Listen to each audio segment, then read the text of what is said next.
నేను రవాణా శాఖ మంత్రిని. తెలంగాణలో ఆటో కార్మికులు సమ్మెకు పిలిపించారు. నేను ఎందుకంటే హైదరాబాద్లో లేను కాబట్టి నేను ఆ సంఘాలకు నేరుగా వ్యక్తిగతంగా విజ్ఞప్తి చేస్తున్నట్టే భావించండి. నేను రవాణా శాఖ మంత్రిగా ఆర్టీసీ కార్మికులకు కూడా ఇష్యూ వస్తే నేను వాళ్ళకి చెప్పినా పరిష్కారం చేస్తా అని చెప్పినాం. పరిష్కారం చేసినాం. ఇవాళ ఆర్టీసీకి సంబంధించి గుర్తింపు ఎన్నికలు విలీన ప్రక్రియ అంతా కూడా వాళ్ళ మిగతా అంశాలన్నీ పరిష్కారం అవుతాయి. ఆటో కార్మికులకు సంబంధించి కూడా వాళ్ళు న్యాయమైన కోరికలు కోరుతారు. 2012 నుంచి మీటర్ ఛార్జీలు పెంచలేదని తప్పకుండా దానికి ఒక కమిటీ వేసి ఆ ఆటో ఛార్జీలు పెంచడానికి సంబంధించినటువంటి కమిటీ నివేదికకు అనుగుణంగా మీ ప్రతినిధులు వెళ్లి వాళ్ళను కలిసి మీ యొక్క ఏవైతే అంశాలు ఉన్నాయో డీజిల్ రేటు పెరిగినా వాహనం రేటు పెరిగినా అటువంటి అన్ని అంశాలను వివరించండి. లేబర్ శాఖ అదేవిధంగా రెవెన్యూ శాఖకు సంబంధించినటువంటి వాళ్ళతో అందరితో కలిపి ఒక కమిటీ వేస్తాం. తొందరలోనే ఆ కమిటీ వేసి ఆ యొక్క 2012 తర్వాత పెరిగినటువంటి ఛార్జీలను పెంచుతాం ఎంత అనేటువంటిది మనం సమిష్టిగా నిర్ణయం చేద్దామనే మాట మనం చేస్తాం. రెండవది సంక్షేమ బోర్డు అడుగుతా ఉన్నారు. లేబర్ సంక్షేమ బోర్డు కావాలంటే కార్మికుల పక్షాన సెస్ వసూలు కావాల్సి వస్తుంది. దానికి కూడా నేను అన్ని సంఘాలను కోరినా సంక్షేమ బోర్డు వేయడానికి కూడా కేబినెట్ అనుమతి ఇచ్చింది. దానికి సంబంధించిన విధి విధానాలు చేసుకోవడమే కాబట్టి ఆ సంక్షేమ బోర్డు కూడా వేస్తామనేటువంటి మాట నేను సందర్భంగా కోరుతాను.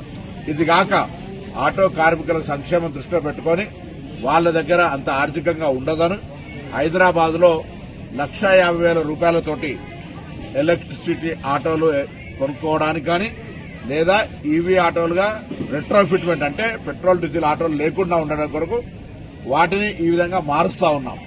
అది కాక స్క్రాప్ చేసుకుంటే కూడా కొత్త ఆటో కొనుక్కోవడానికి సహకారం చేస్తా ఉన్నాం.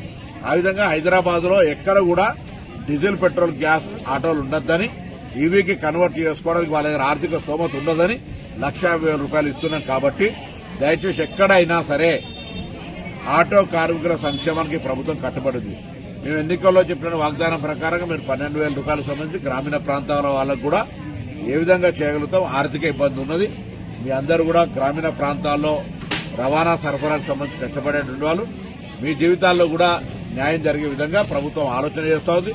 ఏ విధంగా చేయాలి, మీకు ఏ విధంగా లాభం చేయాలనే ఆలోచన కొద్దీ తప్పకుండా మేము ఈ సందర్భంగా మనవి చేస్తూ హైదరాబాద్ లో 1,00,000 ఇళ్లు కడతా ఉన్నాం. ఇటు ఆర్టీసీ కార్మికులతో పాటుగా ఆటో కార్మికులు కూడా వాళ్ళు అప్లై చేసుకుని వాళ్లకు ఆ అంత పెద్ద విలువైన స్థలాల్లో కట్టే ఇళ్లకు అర్హులు కావచ్చని మేము కోరినాం. ఈ విధంగా అన్ని రకాల వాళ్ళకు 200 యూనిట్ల కరెంటు ఫ్రీ ఇస్తా ఉన్నాం.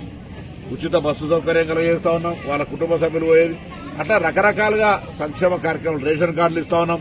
సన్నబియ్యం ఇస్తా ఉన్నాం. ఎన్ని కార్యక్రమాలు జరుగుతా ఉన్నాయి. కాబట్టి ఇటువంటి అంశాల్లో కూడా మీ పట్ల ప్రభుత్వానికి వివక్ష లేదు.